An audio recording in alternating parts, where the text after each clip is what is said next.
Welcome back to another technical deep dive here in the debug zone. Today, we're tackling a big question and breaking it down with insights from other users. Hopefully, this clears up some misconceptions and helps you get the answer you need.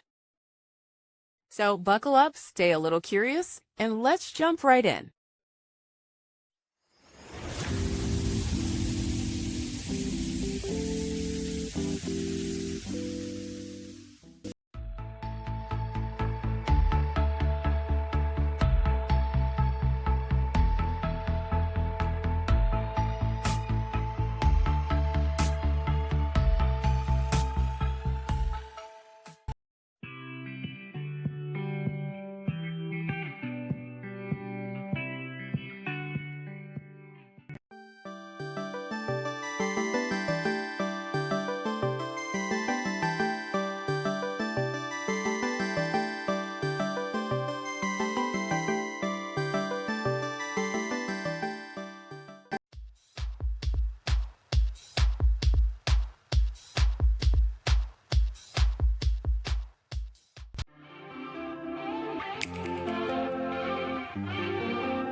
And that's a wrap.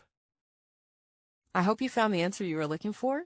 If you did, take a second to hit that subscribe button. It really helps out. And let me know in the comments which solution worked best for you. See you next time in the debug zone.